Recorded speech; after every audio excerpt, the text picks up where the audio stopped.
6h. Vous êtes sur la radio numéro 1 sur l'info et le sport. Première session d'information pour ce lundi de Pentecôte à suivre. Santé au quotidien avec la voix enrouée. Nous dira Djenebou Karamoko. Et à 6h15, le deuxième journal des sports en compagnie de Ange Assoukro. Avant tout ceci, c'est bien sûr le journal, le grand format avec vous, Jérôme Kouakou. Bonjour. Bonjour Thierry Angeval. Les titres de ces 6h. Le conseil régional de San Pedro renforce les capacités opérationnelles de la gendarmerie. Du matériel a été offert. Le taux d'une valeur de 244 millions de francs CFA. Le don a été réceptionné par le ministre de la Défense. La Pentecôte célébrée hier partout dans les églises, une fête qui marque la descente de l'Esprit Saint sur les apôtres, 10 jours après la montée du Christ au ciel. Et puis au Venezuela, Nicolas Maduro réélu à la tête du pays avec près de 70% des suffrages. L'opposition conteste ces résultats. Voici pour l'essentiel. Bienvenue à tous. Bonjour. Et nous démarrons ce journal sur Radio Côte d'Ivoire avec la fête de Pentecôte qui a été célébrée hier. Oui, la Pentecôte est célébrée 50 jours après la Pâque et 10 jours après la montée du Christ au ciel. Une fête qui marque la descente de l'Esprit Saint sur les apôtres de Jésus pour les encourager à annoncer l'Évangile. À l'instar de tous les chrétiens, les fidèles catholiques de la paroisse Saint-Mathieu de Yopougon ont commémoré hier dimanche cette venue de l'Esprit Saint. Le compte rendu de Lydie Kouado.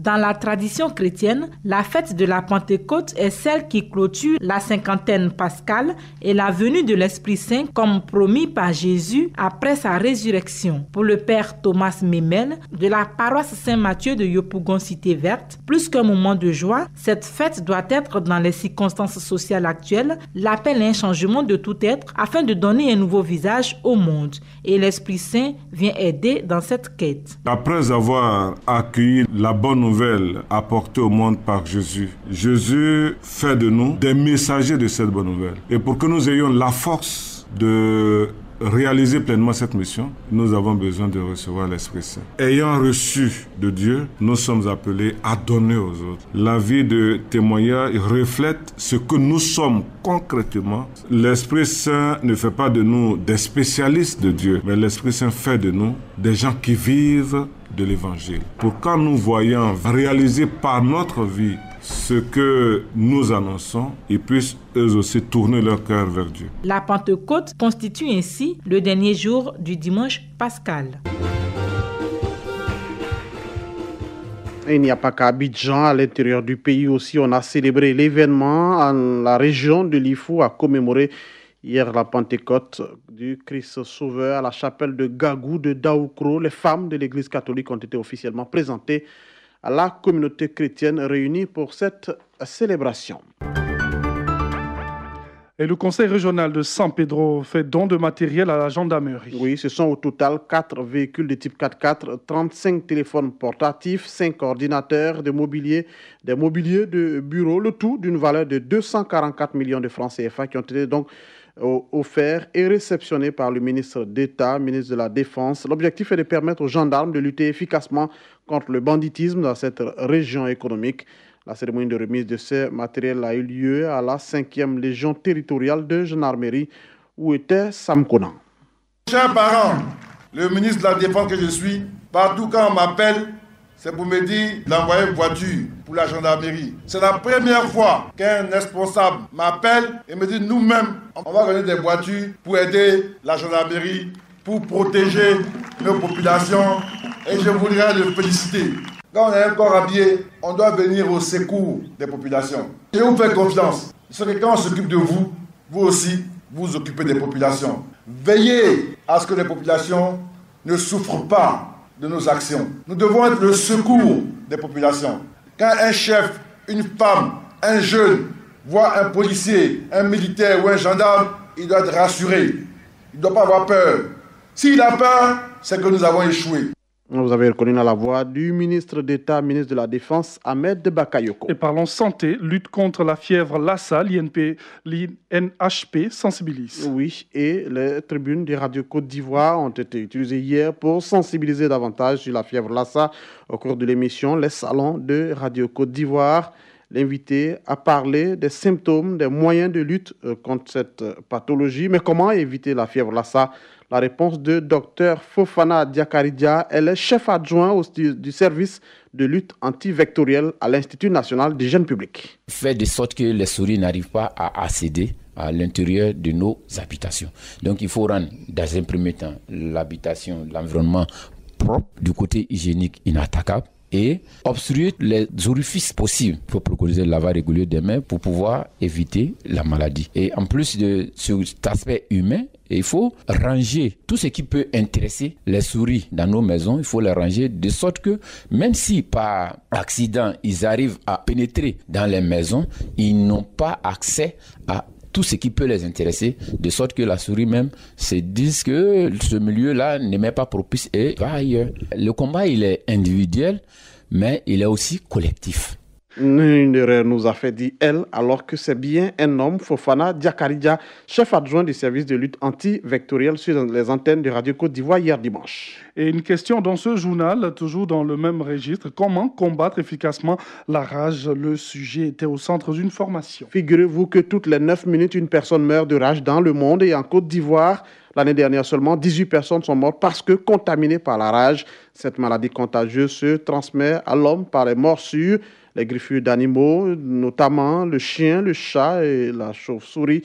Le Centre suisse de recherche scientifique en Côte d'Ivoire s'est donc saisi de la question et a mené une étude qui va permettre de renforcer davantage la sensibilisation. Timoko Diarasuba nous en parle. Véritable problème de santé publique, la rage existe sous deux formes, celle qui est contractée par les hommes et la rage animale. Et si la mort est certaine à 100% pour une personne qui est déclarée malade de la rage, pour les animaux, il n'y a aucun moyen de survivre. Une information qui fait froid dans le dos, mais à y voir de près est négligée par les populations et les décideurs de plusieurs pays, soit par méconnaissance pour les populations et non prioritaire pour plusieurs dirigeants africains au sud du Sahara. En Côte d'Ivoire, les zones les plus touchées sont le sud et le sud-ouest. Cette année, 8 personnes sont décédées parce que touchées par la rage. Notre pays possède 30 centres antirabiques, dont 4 à Abidjan. Des centres où les malades de la rage peuvent se faire soigner. Des centres antirabiques auxquels il faut ajouter des cabinets de vétérinaires. Des vétérinaires qui sont rarement visités par les propriétaires de chiens pour faire vacciner leurs animaux, pourtant transmetteurs de la maladie. Le Centre suisse de recherche scientifique en Côte d'Ivoire veut diminuer considérablement les pourcentages liés à la rage. Une étude a été menée avec des chercheurs. Les résultats révèlent qu'il faut mettre l'accent sur la sensibilisation des populations et des autorités locales sur les dangers de la rage. Une sensibilisation qui prend en compte une grande implication des citoyens lambda et des décideurs dans la vaccination des personnes et des chiens, mais également la surveillance, tout en revoyant à la baisse le coût des traitements. Pour le Centre suisse de recherche, si cette première étape est maîtrisée, elle permettra d'élaborer une stratégie de lutte efficace contre la rage. Et allons-y dans le sud Comoé, où le ministre Marcel Amontano appelle les jeunes de la région à l'entrepreneuriat. Oui, le chef de la diplomatie ivoirienne y était ce week-end à l'investiture des présidents de section et du président régional du Conseil national des jeunes de Côte d'Ivoire. Marcel Amontano, en effet, a exhorté les jeunes de la région à l'union, à la culture de l'entrepreneuriat et au travail de qualité. Et le ministre des Affaires étrangères a promis mettre à la disposition des jeunes 70 millions de francs CFA pour leur permettre d'entreprendre. Marcel Amontano invite la jeunesse à faire preuve de courage et d'abnégation au travail. On l'écoute. Le travail. Donc il faut que ces jeunes-là fassent preuve d'initiative, d'audace, qu'ils prennent des risques. Mais il faut que nous les accompagnions. Parce que des jeunes diplômés aujourd'hui, il y en a beaucoup. Mais le secteur public ou le secteur privé n'arrive plus à pourvoir aux emplois en nombre suffisant pour ces jeunes.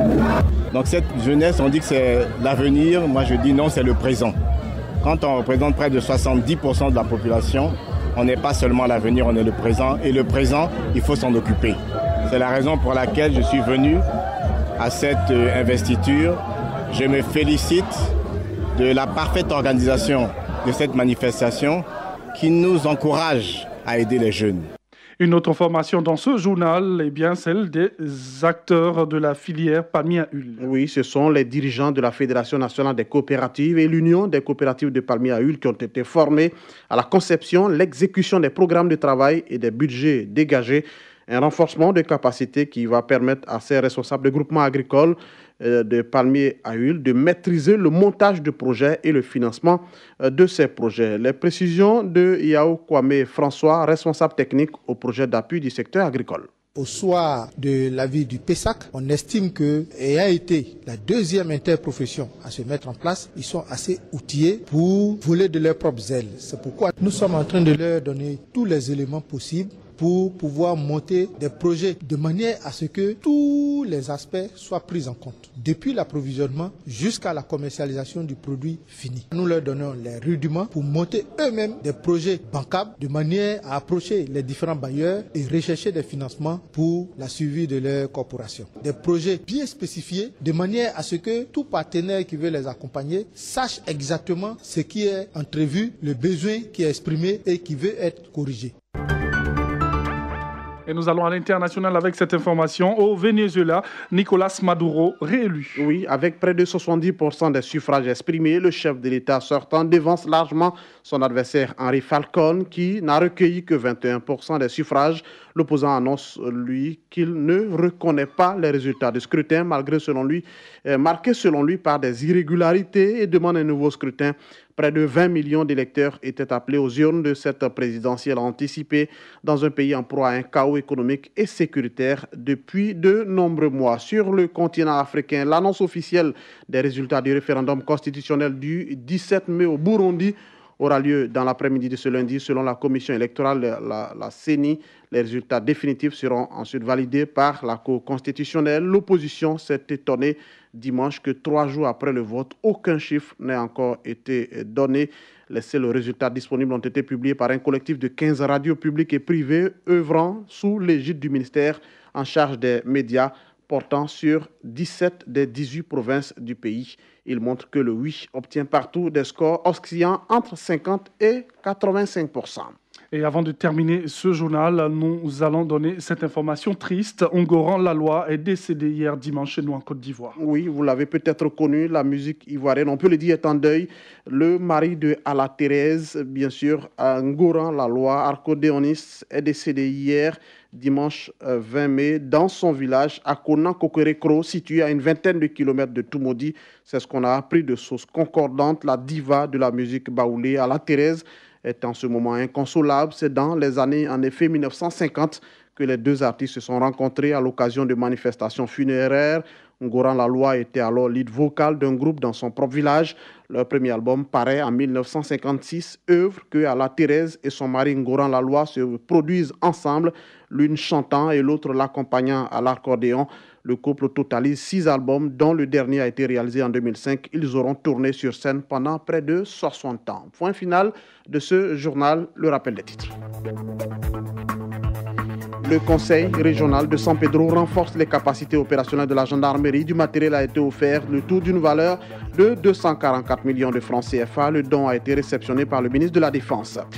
La Pentecôte célébrée hier partout dans les églises, une fête qui marque la descente de l'Esprit Saint sur les apôtres, 10 jours après la montée du Christ au ciel. Et puis au Venezuela, Nicolás Maduro réélu à la tête du pays avec près de 70% des suffrages, mais l'opposition conteste déjà ces résultats.